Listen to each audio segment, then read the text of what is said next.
When you're a mid-career professional thinking about becoming an executive, one of the things that you're thinking about all the time is, how do I get hired? How do I get promoted? How do I get these new opportunities and these new roles? Well, let's talk about the other side of that. Once you are an executive, how do you hire? How do you train? And yes, how do you fire people? I want to talk about that with you today because I think it's important that you know how to do these things so that you can demonstrate that skill in your executive level interviews. Welcome into the channel. My name is Tom and I'm the founder of Vertical Motion, where we help good people become great leaders. If you want to learn more about how we do that, how we help people, there's a link down below in the description that will explain all of the things that we offer. But today what we're talking about is how to hire, and not just get hired, but hire the right people for your teams when it's your turn to do the hiring. In the startup world, there's an interesting statistic, and that statistic is that 60% of startups fail because of founder dynamics or because of personnel issues. It's not because of market, it's not because of timing, it's not because of funding, it's not because of customers, it's not because of technical issues or delays, it's because of dynamics of people on the team. And this is why in a startup it is so vitally important to get those founding team members just right. They have to mesh together amazingly. This translates into larger organizations as well. You have all probably seen by now a moment where a toxic executive somehow weaseled their way into the organization, and then they just create garbage where there used to be value. People leave this person.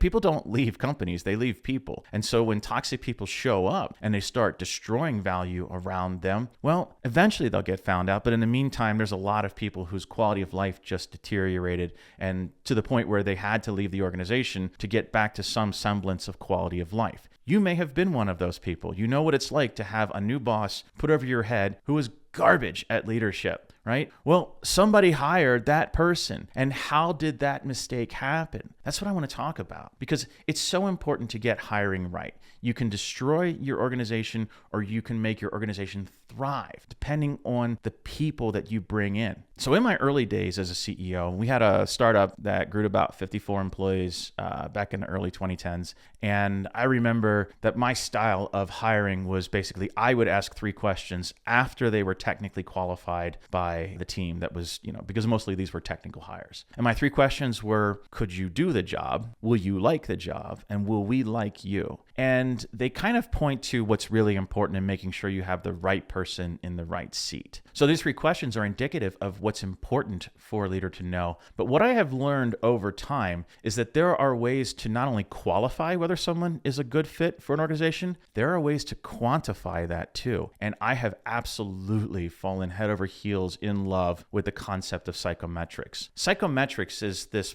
field of study where you get to understand the mind and thinking and energy levels of another person, right? And there's things like Myers-Briggs, DISC assessment, culture index, predictive index, Clifton strengths, strengths finders. There's all these tools that help kind of quantify who a person really is. And none of them individually are perfect, but when you put 3, 4, or 5 of them together, you start to get a really clear picture of who you're talking to on the other side of the table. I have learned to use psychometrics to hire. This organization, Vertical Motion, we now have 11 team members. All of them have gone through my psychometric analysis, which is something that we do for all of our clients. We actually do this for clients to help them see their own potential and where they should go in their career. But the right way to use these psychometrics as a hiring manager is to understand how that person fits into the role that they're applying for. And I'll give you an example.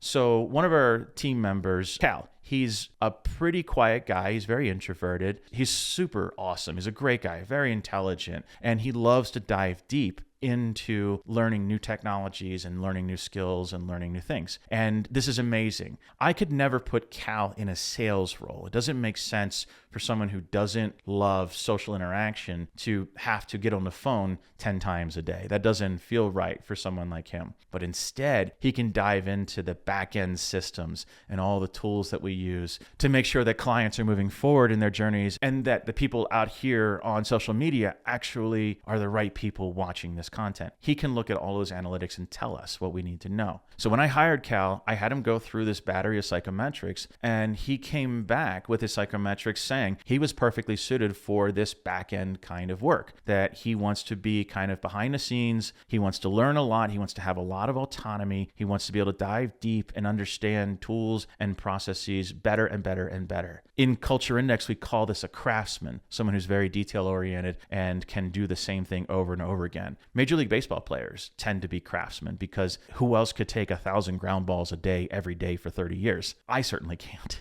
So people who are very detail-oriented should be in detail-oriented roles. We also just hired several executives into Vertical Motion. I have a new head of sales, head of marketing, and head of operations. And those three people, the psychometrics on them came back as showing them being very strategic and action-biased and outgoing and comfortable with being in front of people. And those are the kinds of people you want in leadership roles. You want people who show up as someone who can see the big picture, can see around corners, but also can inspire the people around them and create the processes that are needed, right? So our operations guy, he's more technical than social, but he's very strategic. Our head of marketing and product, or chief commercial officer, she's very social, but also very strategic. She's a rainmaker. And so she knows how to monetize things. She knows how to create things that people love and enjoy using. So they're in the right seats. They're the right people in the right seats based on the psychometrics, not just my instinct. And I can tell you, hiring teams on instinct, you get it right about 70% of the time. I felt like I was doing pretty good at hiring at 70%, correct hires. With psychometrics, it's more like 95%. And when you can dial in your team and get the right people in the right seats on the bus, you have something that will absolutely blow away everything else around you. So how do you use these psychometrics to analyze your hires? Well, there's a couple ways to do this. First of all, there are organizations all over the place who do this as services to HR firms. So take a look at what your company offers in HR or what partners they might have, or just do a little bit of searching around for organizations that can help you use psychometrics to hire and fire. I work with a couple contractors who work with Culture Index, for example. A very good friend of mine, Dean Bunchu, who's been on this channel a couple times and has spoken to my community several times, because he teaches analytics and psychometrics way better than anyone else I know, including myself, by a mile. Dean is amazing at teaching these things, but he's also really gifted at helping executives see their team for who they are for the first time, really based on quantitative measurements. It's really fascinating stuff. And so you can work with someone who comes in and helps you understand these psychometrics. At the Executive Career Accelerator here at Vertical Motion, we teach our clients about these psychometrics. It's one of the first things we do when we work together with clients. We take you through foundations where you understand yourself through all of these psychometric lenses. You can then turn right around and use these tools yourself on the team that you work with, or get your HR to buy into the concept of using psychometrics. And by the way, Dean Bunchu is available for hire. He's amazing. He absolutely loves working with companies, especially veteran-owned companies. But he'll work with small businesses, medium businesses, to help them make sure that they have the right people in the right seats. So if you want to learn more about that, just click the link down below and you'll learn about the Executive Career Accelerator and the psychometrics and all of that. But I really think it's more than just the psychometrics that you need to get right in hiring people. It's also cultural alignment. And I don't mean just in terms of be a nice person. I mean that you have to believe in the same things as the people you're hiring. You need people to show up who would be willing to do whatever it takes to achieve your goals, your mission, whatever that is. Which, by the way, means that your mission and goals can't be selfish, because nobody cares to make me rich. They care to make themselves wealthy, and they care to do something great. And quite honestly, doing something great is what drives everybody here at Vertical Motion. We just went through an entrepreneurial operating system, or EOS, process here. Our chief commercial officer is taking us through this process, and it's been fascinating. We've actually spent a ton of time in the leadership team talking about the 10-year strategy, the 3-year strategy, the 1-year strategy, and so forth. And in all of those levels, as we kind of pick our vision for what the company will look like 1 year, 3 year, 10 years from now, nowhere do we mention financials. None of us are thinking about, well, we have to be at $50 million in 3 years, which when I ran venture-backed companies, we took venture capital from investors. There was an expectation you were at 50 million in 5 years. Otherwise, they wouldn't invest. And now we're building a business where we don't care about that. We care more about getting it right for our clients, getting it right for people out there who need leadership skills, who need great place to find how to be a good leader. And so we think a lot about that. That shows up in our culture. It shows up as everyone caring about those things way more than how much money did we make or how much, like the money is important to keep things going, but it's not the most important thing in our organization. You as a leader can decide to create that kind of culture and then populate that culture with people who believe in the same things that you do. And so getting the culture right is as important as making sure that you're getting the psychometrics of the person for that role correct as well. Because you can have someone very strategic put into a strategic position, but if their principles are in misalignment with yours, it's going to be difficult. You can both be right at the same time, but who's more right? And that becomes a problem. And then the third thing, when it comes to hiring people, it's easier to promote and grow people than it is to fire them and replace them with someone else. If you can create an environment where your team has room to grow, they have upward mobility, well, they're going to strive for that. And that's what you want. If you don't have the ability to give someone upward mobility, they will find it somewhere else. They'll ultimately have to, because people grow through their roles. We start out not knowing exactly how to do our job. We learn all the skills that we need to do the job. And then eventually we learn skills that take us above the ability of doing our job. And there needs to be a new block up there to take that person to. If there isn't, well, they're going to go find that block somewhere else. And there are times where I feel bad that I have someone that there is no upward mobility for you. I want you to be very clear that this is something you're going to do and there is no promotion from this available. And that doesn't happen very often in small businesses like this, but in larger ones it does. And the reality is, in those cases, I'm very clear-eyed about it with the person. I want star players on the team. I want them to be striving towards something, not just bored and checked out and start looking at their own LinkedIn to see where maybe they could go next. And so I like to grow people, even if that means growing them straight out of my organization. I have told this even specifically to Cal. Talk about him. I told him at some point the work you're doing may just not be enjoyable anymore. If you can't grow here in this organization, I'm okay to help you grow out of this organization and go build something for yourself. And I think actually when you have that conversation with your team and you help them understand